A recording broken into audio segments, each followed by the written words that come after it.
Nii, täna näitan teile siis, kuidas mina puuri puhastan oma nutsudel. Mina kasutan siis allapanuks fliismaterjali. Need väiksemad lapid on kõik minu enda õmmeldud, aga see kõige põhja aluslapp, mida ma kasutan, ma olen neid ka ise õmmelnud, aga mul on siis ka ostetud Kikka poest pissilapid, mida ma olen ka jaganud siin kanalil ennega.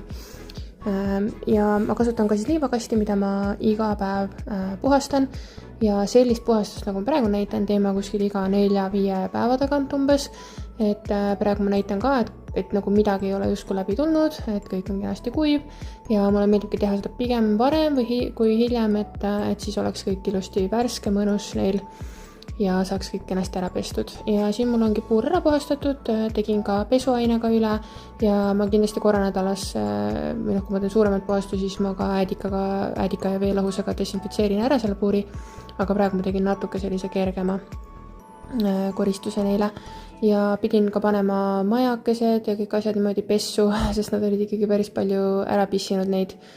Aga siis selle tunneli sain panna siis tagasi, sest see ei olnud nii-öelda läbi pissitud, aga see kuubik neile tõesti meeletult meeldib ja seda nad väga-väga palju kasutavad. Ja see on siis see allapanu, mida ma kasutan, mis on neile ohutu, mis nende hingamisteedele midagi halba ei tee ja siin ma pesen lihtsalt need asjad rahulikult jälle ära, selle ma desinfitseerin ka äädika ja veeseguga alati ja vahepeal ma seal natuke lohutasin ka neid, sest nad läksid natuke kaklema. Et pärast ma panen siis ikkagi teise tunneli ka ja liivakasti nad tõesti teevad enamuse sinna oma junnidest ja seda segu ma siis panen ka natukene neile sinna ja sellega ma tegelikult treenisingi nad sinna junne siis peamiselt liivakasti tegema. Et enne neil olid junnid ikkagi igal pool ja seda kohtpuhastust ma pidin nagu rohkem tegema. Ja siin ma panengi teise tunneli neile veel, sest tunnelid on ikkagi nende number 1 lemmikud ja nad vahepeal lähevad kaklema nende pärast, et kui nad egod ära ei mahu. Ja till on muidugi nende lemmik.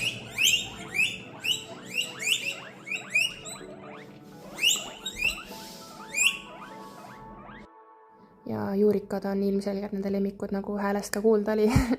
Et tavaliselt ma teen seda kõike õhtul, praegu see on ikka peale lõunat, lastelõuna tudu ajal tegin selle puhastuse ära, et sellepärast oli ka natuke vähem junne ja kõike muud seal liivakastis, aga niimoodi ma puhastan neid ja sellist niisama lappide puhastust ma teen siis tihemini, et iga 2 päeva tagant ikkagi vaatan need lapid üle, et kui on ikkagi juba märjaks läinud, siis ma vahetan need ära ja nüüd ma panen kõik pesumasinaga lihtsalt pessu, 60 kraadi ja lõhnavaba pesuaine ja saab kõik jälle puhtaks.